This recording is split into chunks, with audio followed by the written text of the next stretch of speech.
आप देख रहे हैं 4 पीएम और मैं हूं आपके साथ सिमरन। क्या हुआ जब गवर्नर के फैसले के बाद विजय समेत सभी 107 विधायकों ने दे डाली इस्तीफा देने की धमकी? कैसे गवर्नर हाउस के बाहर जमा हो गई इतनी भीड़ और क्यों एक झटके में तमिलनाडु में 100 से ज्यादा अधिकारियों ने छोड़ दी नौकरी?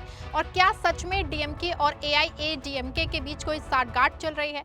दक्षिण का राज्य तमिलनाडु इस समय देश में चल रहे सियासी खेल के सेंटर में आ गया है। एक तरफ जहां 108 सीटें जीतने के बावजूद विजय की सरकार बनाने के प्रस्ताव को गवर्नर ने ठुकरा दिया है, वहीं कांग्रेस कार्यालयों ने जो है बीजेपी और तमिलनाडु गवर्नर के खिलाफ सड़कों पर उतर के मोर्चा खोल दिया है। वहीं डीएमके और एआईएडीएमके के बीच में गठबंधन की अफवाहों के बाद टीवीके के सभी 107 विधायकों ने इस्तीफा देने की धमकी दी है, जिसके बाद पूरे राज्य में राजनीतिक हलचल मच गई है। उधर पश्चिम बंगाल की तरह तमिलनाडु में भी अधिकारियों ने इस्तीफा देने की झड़ी लगा दी है। वहीं इंडिया गठबंधन की तरफ से भी अब तमिलनाडु के राज्यपाल के फैसले के खिलाफ आवाज उठनी शुरू हो गई है, जिसके बाद बीजेपी के ऑपरेशन लोटस जो है फेल होता हुआ दिखाई देने लगा है। तो कैसे राज्यपाल के एक अड़ियल फैसले के चलते पूरे राज्य में उथल पुथल मच गई है और आगे क्या होने वाला है, सब कुछ आपको इस रिपोर्ट में बताएंगे। दोस्तों, तमिलनाडु की राजनीति इस समय बेहद दिलचस्प मोड़ पे पहुंच गई है। अभिनेता से नेता बने थलपति विजय की पार्टी टीवीके ने विधानसभा चुनाव में शानदार प्रदर्शन करते हुए राज्य की सबसे बड़ी पार्टी बनके सबको चौंका दिया है, लेकिन इसके बावजूद सरकार गठन का रास्ता अब भी आसान नहीं दिख रहा है। दरअसल तमिलनाडु विधानसभा की कुल 234 सीटों में बहुमत के लिए 118 विधायकों का समर्थन जरूरी है। चुनाव नतीजों में विजय की पार्टी टीवीके 108 सीटें जीत के सबसे बड़ी पार्टी तो बन गई है, लेकिन अपने दम पे सरकार बनाने से कुछ सीटें पीछे रह गई है। कांग्रेस ने विजय की पार्टी को समर्थन देने का ऐलान कर दिया है, लेकिन इसके बावजूद बहुमत का आंकड़ा पूरी तरह सुरक्षित नहीं माना जा रहा है, जिससे तमिलनाडु में इस बार श्री शंकु विधानसभा जैसी स्थिति जो है बनने से राज्यपाल की भूमिका बेहद अहम हो गई है। दोस्तों, आज सत्ता की आंखों में आंखें डाल के पत्रकारिता करना मुश्किल हो गया है। हमारे 4 पीएम नेशनल यूट्यूब और फेसबुक चैनल को, जिसे आपका प्यार और विश्वास हमेशा से मिलता रहा है, उसे बंद करके सरकार ने ये साबित कर दिया है कि वो आपके सवालों से कितना डरती है। मुश्किल दौर है, लेकिन हम ना रुके थे और ना ही रुकेंगे। हम सच के लिए हमेशा लड़ते रहेंगे। ऐसे में 4 पीएम यूपी को ज्यादा से ज्यादा ज्वाइन करें और स्वतंत्र पत्रकारिता को जिंदा रखने के लिए जितना हो सके उतना हमारा आर्थिक सहयोग करें।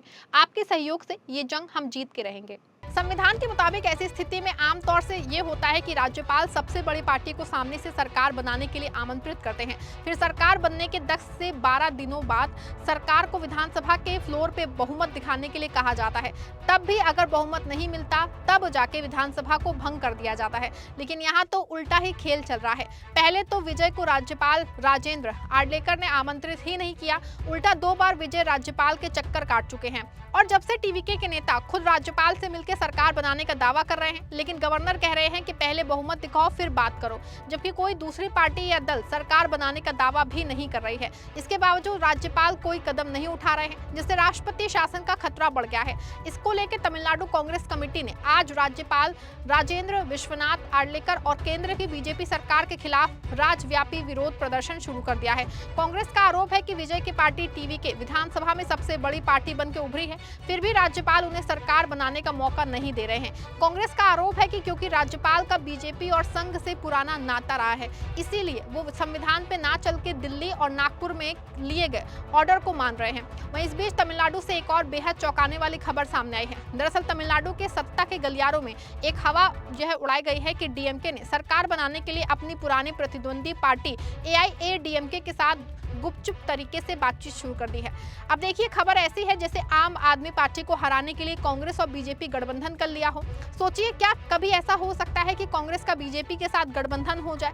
लेकिन क्योंकि राजनीति में कुछ भी संभव है, इसीलिए तमिलनाडु के कुछ लोग डीएमके और एआईएडीएमके के बीच गठबंधन की खबरों को उड़ा रहे हैं, जिसके बाद विजय की टीवीके ने चेतावनी दी है कि अगर डीएमके और एआईएडीएमके मिलकर सरकार बनाते हैं तो पार्टी के सभी 107 विधायक इस्तीफा दे देंगे। हालांकि ये चेतावनी विजय ने खुद आधिकारिक तौर पे नहीं दी, बल्कि इंडिया टुडे ने सूत्रों के हवाले से लिखा है कि टीवीके नेतृत्व इस बात से खास तौर से नाराज है कि डीएमके और एआईएडीएमके के बीच एक गुप्त गठबंधन हो गया है, जिसका मकसद विजय को सत्ता में आने से रोकना है, जबकि दोनों में से किसी भी पार्टी के पास अकेले दम पे सरकार बनाने के लिए जरूरी संख्या बल नहीं है।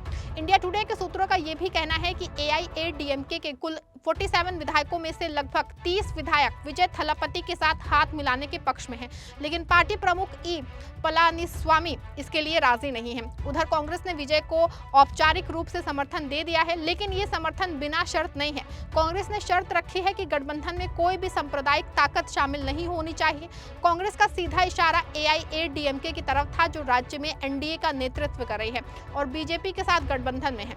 TVK ने भी कांग्रेस के साथ गठबंधन पक्का करने के बाद AIADMK के साथ बातचीत रोक दी है, लेकिन दूसरी पार्टियों के साथ बातचीत जारी है। इसी बीच एक और खबर सामने आई है, जिसमें कहा जा रहा है कि तमिलनाडु से जो है 100 से ज्यादा अधिकारियों ने इस्तीफा दे दिया है। हिंदुस्तान में छपी एक रिपोर्ट के मुताबिक तमिलनाडु में नई सरकार के गठन को लेकर जारी अनिश्चितता के बीच में राज्य सरकार की पैरवी करने वाले 100 से अधिक विधि अधिकारियों ने अपने पदों से इस्तीफा दे दिया है। जी हाँ, इस रिपोर्ट के मुताबिक तमिलनाडु में एडवोकेट जनरल PS रमन के नेतृत्व वाले इन अधिकारियों ने अपना इस्तीफा सौंप दिया है। यहाँ आपको बता दें कि इससे पहले पश्चिम बंगाल में भी कई अधिकारियों ने अपनी नौकरी छोड़ दी थी।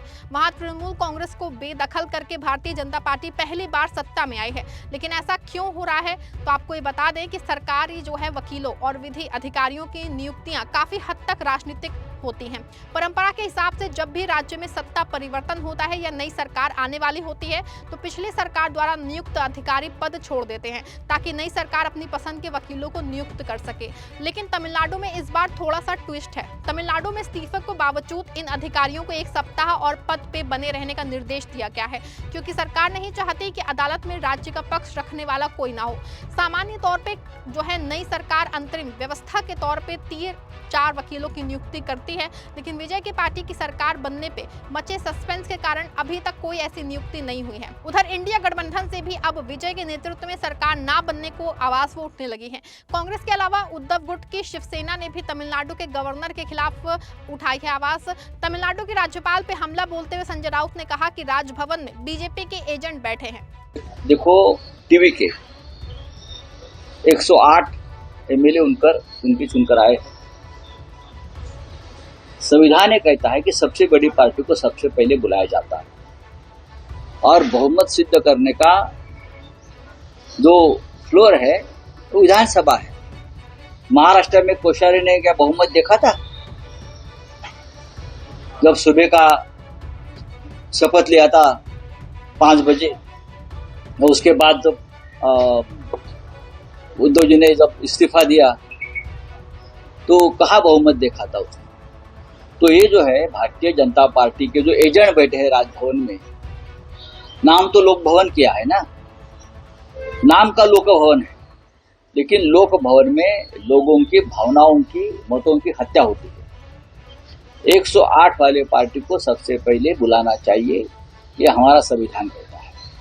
लेकिन तो मैंने कहा, कल मैंने ट्वीट किया था, कल बीजेपी का वहां एक सदस्य चुनकर आया है, उनको बुलाइए और उनको 5 साल का समय दीजिए बहुमत सिद्ध करने के लिए और 108 लोगों को बहुमत जुटाने के लिए।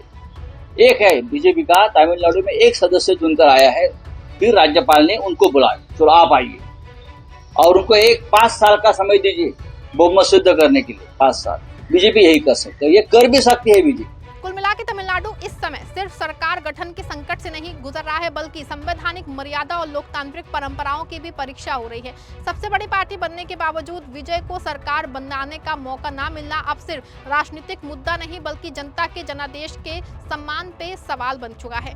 गवर्नर के फैसले से जहां विपक्ष को बीजेपी के खिलाफ एकजुट होने का मौका दिया है, वहीं DMK AIADMK की कथित नजदीकियों ने सियासी शक को और गहरा कर दिया है। अब सबकी नजर इस बात पर टिकी है, क्या तमिलनाडु में लोकतंत्र जीतेगा या फिर सत्ता का खेल जनादेश पे भारी पड़ेगा। इस पूरे मामले को लेकर आप क्या सोचते हैं, आपकी क्या राय है, कमेंट में जरूर बताइएगा। वीडियो को लाइक और शेयर भी करिएगा।